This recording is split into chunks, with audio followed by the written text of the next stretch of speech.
విషాహారం తిని తెలంగాణలో ఆసుపత్రుల పాలైన విద్యార్థుల సంఖ్య 715. ఇప్పటి వరకు 23 సంఘటనలు జరిగినాయి.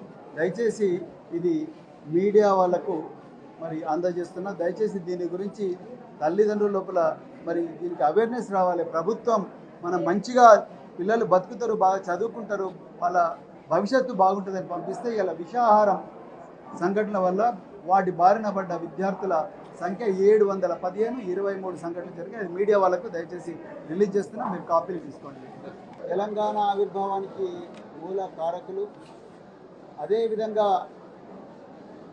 తెలంగాణలో గురుకుల విప్లవానికి ఆద్యులైన పెద్దలు గౌరవనీయులు శ్రీ కేసీఆర్ గారి ఆదేశాల మేరకు ఈరోజు మరి గురుకుల పాఠశాలల పరిస్థితి సమీక్షించడం కోసం మరి మాజీ మంత్రివర్యులు శ్రీ హరీష్ రావు గారు, శ్రీ జగదీష్ రెడ్డి గారు, శ్రీ గంగుల కమలాకర్ గారు, అదేవిధంగా మరెందరో ఎమ్మెల్యేలు, ఎక్స్ఎమ్మెల్యేలు వాళ్ళందరి సమక్షంలో ఈరోజు మరి గురుకుల పాఠశాలల సందర్శన జరుగుతున్నది.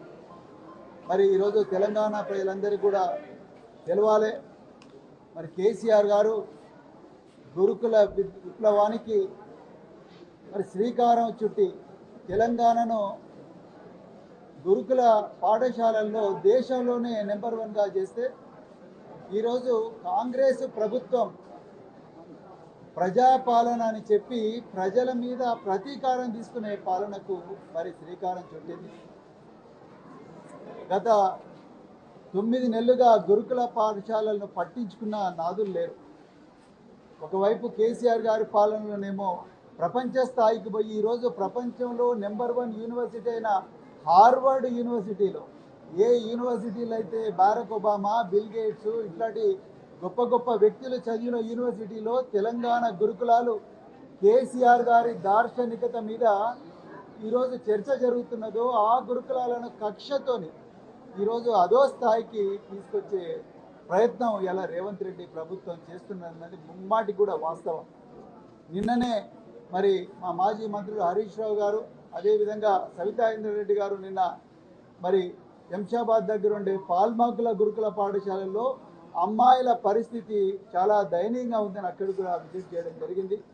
మరి ఈరోజు కొండ భీమనపల్లి దేవరకొండలో ఈ గురుకుల విద్యాలయాల్లో ఉండే విద్యార్థులు ఎవరైతే ఉన్నారో వాళ్లకు ఎలుకలు కొరికి వాళ్ళు కూడా గాయాలైనని చెప్పేసి వాళ్ళందరినీ కూడా పరామర్శించడం కోసం, మరి గురుకుల విద్యాలయాలను ఆదుకోవడం కోసం, విద్యార్థుల భవిష్యత్తును కాపాడుకోవడం కోసం గౌరవ కేసీఆర్ గారి ఆదేశాల మేరకు ఈరోజు బీఆర్ఎస్ బృందం ఇక్కడికి రావడం జరిగింది. మరి మొట్టమొదట అసలు విషయం చెప్పాలంటే ఈ విద్యార్థులను పట్టించుకునే వ్యక్తులు కరువైన. ఇలా ఇంత పెద్ద పాఠశాల, ఈ పాఠశాలలో దాదాపుగా 500 మంది విద్యార్థులు ఉన్నారు. కనీసం ఆ విద్యార్థులు ఫ్యాను గాలి కూడా నోచుకోలేని పరిస్థితి ఉన్నది. మేము ఇప్పుడు చాలా డామ్స్ కూడా తిరగడం జరిగింది. కొన్ని డామ్స్ డార్మిటరీలు కురుస్తున్నాయి, నీళ్లు వస్తున్నాయి కాబట్టి ఆ నీళ్లను భూమి మీద పడకుండా, ఫ్లోర్ మీద పడకుండా మరి బకెట్లు పెట్టుకున్నారు విద్యార్థులు. ఫ్యాను గాలి వచ్చే పరిస్థితి లేదు, ఎందుకంటే ఫ్యాన్లే లేవు. మరి గాలి రావాలని చెప్పి విద్యార్థులు కిటికీలు తెరుచుకొని పండుకున్నారు. కిటికీలు తెరుచుకొని పండుకుంటే ఆ కిటికీల నుండి ఎలుకలు వచ్చి విద్యార్థులను కొరుకుతున్నాయి. దానివల్ల వాళ్ళకి గాయాలైనాయి. మరి కరెంటు పోతే విద్యార్థులు దుప్పటి కప్పుకొని, అది కూడా ఇంటి నుంచి తెచ్చుకున్న దుప్పటి కప్పుకొని పండుకుంటున్నారు విద్యార్థులు. మరి ఇంత పెద్ద పాఠశాల కనీసం జనరేటర్ కూడా పెట్టాలన్న స్పృహ కూడా ఇవాళ రేవంత్ రెడ్డి ప్రభుత్వానికి లేకపోవడం చాలా చాలా దారుణం. అదేవిధంగా పిల్లలకు ఇవాళ ఎలుకలు గరిచినాయి. అదేవిధంగా పిల్లలకు రేపు తేళ్లు గరిస్తేనో, పాము అడవులలో ఉన్నాయి స్కూల్స్, ఇవి తేళ్లు గరిస్తేనో పాములు గరిస్తేనో కనీసం యాంటీ స్నేక్ వీనం దాచిపెట్టుకోవడానికి హెల్త్ సూపర్వైజర్ వాళ్ళ దగ్గర, హెల్త్ డిస్పెన్సరీ దగ్గర కనీసం ఒక చిన్న రెఫ్రిజిరేటర్ కూడా లేని పరిస్థితి. ఇది ఈరోజు పాఠశాలల్లో ఉండే పరిస్థితి. యూనిఫామ్స్ ఏవి కూడా ఇంతవరకు పెద్దగా రాలేదు. 3 జతల యూనిఫామ్స్ ఇవ్వాలి, ఆ యూనిఫామ్స్ రాలేదు. స్పోర్ట్స్ డ్రెస్ రాలేదు, అదేవిధంగా నైట్ డ్రెస్ రాలేదు, అదేవిధంగా మరి స్పోర్ట్స్ షూస్ లేవు, ట్రాక్ సూట్ లేదు. మరి పిల్లలు ఏ విధంగా చదువుకుంటారు? ఇప్పటి వరకు మరి 3 నెలలైంది ఆ విద్యా సంవత్సరం స్టార్ట్ అయ్యి. 3 నెలల్లో ఇప్పుడు మొత్తం గురుకుల పాఠశాలల్లో 7 లక్షల మంది విద్యార్థులు చదువుతున్నారు తెలంగాణలో. 3 నెలలైనా కూడా ఇప్పటి వరకు వీళ్ళకు దుప్పట్లు రాలేదు, యూనిఫామ్ డ్రెస్సులు రాలేదు, షూస్ రాలేదంటే మరి ఎట్లా కేవలం నోట్బుక్లు ఇచ్చారు, పాఠ్య పుస్తకాలు కూడా అవి కూడా లేట్కి ఇచ్చి పిల్లల్ని చదువుకోమని అంటుంది ప్రభుత్వం. ఎట్లా చదువుకుంటారు? ఒక్కసారి తెలంగాణ ప్రజలందరూ కూడా ఆలోచించాలి. అదేవిధంగా బోధన చెప్పే విద్యార్థి ఉపాధ్యాయులు ఎవరైతే ఉన్నారో వాళ్ళకు కూడా జీతాలు చాలా చోట్ల కూడా రావడం లేదు. మరి కేసీఆర్ గారు ఈ విద్యార్థులందరూ కూడా తెలంగాణలో కాదు దేశవ్యాప్తంగా అత్యున్నత విద్యాలయాలకు పోవాలని చెప్పేసి సెంటర్ ఆఫ్ ఎక్సలెన్స్లు, సబ్జెక్ట్ అసోసియేట్స్, అదేవిధంగా నిష్ణాతులైన గెస్ట్ లెక్చరర్లను తీసుకొస్తే గత 4 నెలలుగా ఈ గెస్ట్ లెక్చరర్లకు కానీ సబ్జెక్ట్ అసోసియేట్స్ కానీ ఒక్క పైసా కూడా జీతం రాలేదు.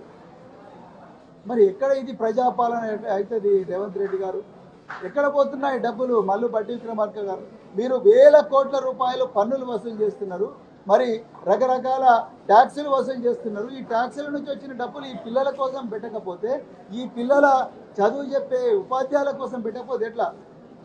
డైనింగ్ హాల్లో పనిచేసే ఎవరైతే కుక్కులు ఉన్నారో ఈ కుక్కులకు కూడా 4 నెలల నుంచి జీతాలు రావడం లేదు. మరి వాళ్ళు ఏ విధంగా మరి పిల్లలకు తిండి పెడతారు?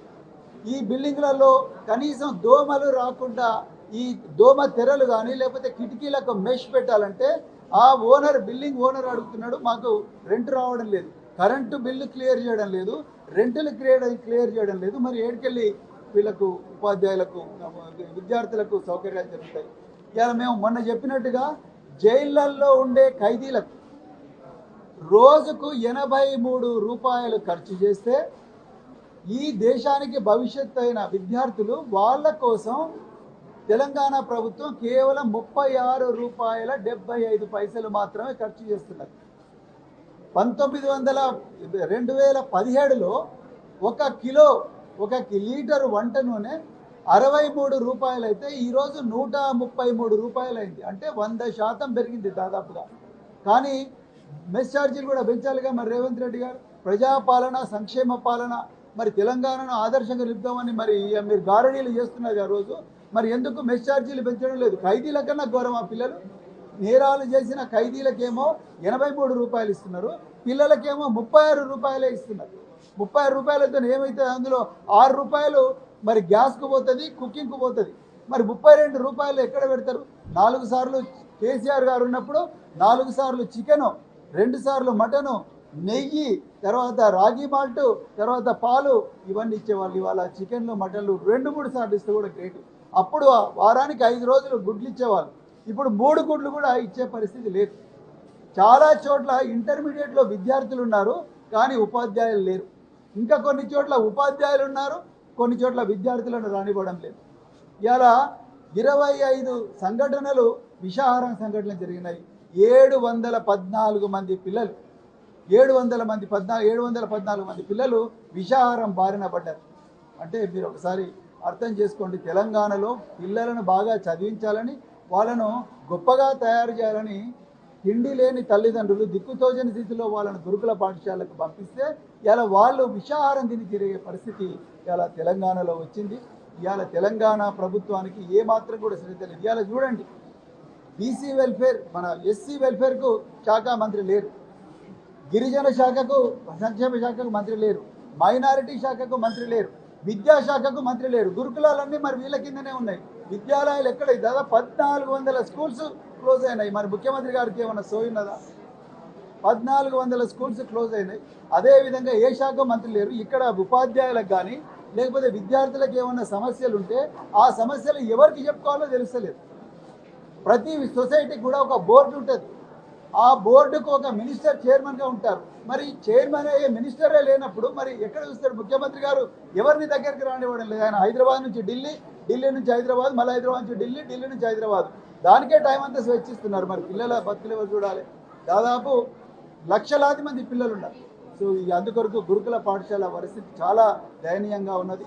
సో పక్కా భవనాలు లేని చోట రెంట్ తీసుకుంటే ఆ రెంట్ కూడా కట్టే పరిస్థితి లేదు. కరెంటు ఛార్జీలు కూడా లేవు, జనరేటర్లు కూడా లేవు.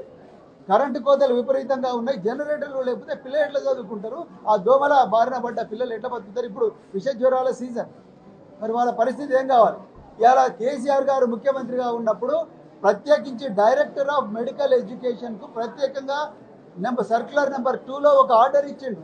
గురుకుల పాఠశాలలు కానీ, హాస్టళ్ళు కానీ, రెసిడెన్షియల్ స్కూల్స్ కానీ ఇక్కడ ఉండే విద్యార్థులు ఎవరైనా అనారోగ్యం బారిన పడితే ఏ కార్పొరేట్ హాస్పిటల్ అయినా కూడా ఫ్రీగా వైద్యం ఇవ్వాలని చెప్పేసి గవర్నమెంట్ ఆర్డర్ ఉంది. కానీ దాన్ని కూడా మరి ఈరోజు పాటించే స్థితి లేదు. కేసీఆర్ గారు ముఖ్యమంత్రిగా ఉన్నప్పుడు కంట్రోల్ రూమ్ పెట్టిండు. విద్యార్థులందరి జీవితాలు బాగుండాలని చెప్పి, ఆరోగ్యం ఉండాలని చెప్పి 24 గంటలు నడిచే కంట్రోల్ రూమ్ పెడితే ఇలా కంట్రోల్ రూమ్లన్నీ కూడా క్లోజ్ అయిపోయినాయి. ఇలా విద్యార్థులు పాము కాటైనా, తేలుకాటైనా, అనారోగ్యం బాధపడ్డా తల్లిదండ్రులను పిలిపించి మీ పిల్లలను తీసుకొని పోండి అన్న పరిస్థితి వచ్చింది. మీరు చూసుంటారు, మన జగిత్యాల జిల్లాలో వారం రోజుల్లోనే విష పురుగులు కరిచి 2 పిల్లలు చనిపోయిండ్రు. మరి ఇది పరిస్థితి తెలంగాణలో. అందుకొరకు గురుకులాల పరిస్థితి ఘోరంగా ఉన్నది, విద్యాలయాల పరిస్థితి ఘోరంగా ఉన్నది. విద్యా వ్యవస్థను పట్టించుకుంచిన నాదులు లేడు, యూనిఫామ్ లేవు, షూస్ లేవు. ఇవన్నీ కూడా ప్రభుత్వం ఘోరంగా వైఫల్యం చెందింది. ఈ అసలు సమస్య నుంచి పక్కదోవ పట్టించడం కోసం ముఖ్యమంత్రి గారు హైడ్రా, కోబ్రా అనే డ్రామాలు వేస్తున్నాడు. అర్జెంటుగా ఈ డ్రామాలు బంద్ పెట్టుకోవాలని చెప్పేసి, మరి విద్యార్థుల జీవితాలని బాగు చేయాలని చెప్పి, ఇంకొకసారి ఇలాంటి సంఘటనలు జరిగి విద్యార్థులు రోడ్డు మీదకి వస్తే ఈ తెలంగాణ ప్రజలు ఈ కాంగ్రెస్ ప్రభుత్వాన్ని క్షమించరని చెప్పేసి ఈ సందర్భంగా మేము హెచ్చరిస్తున్నాం.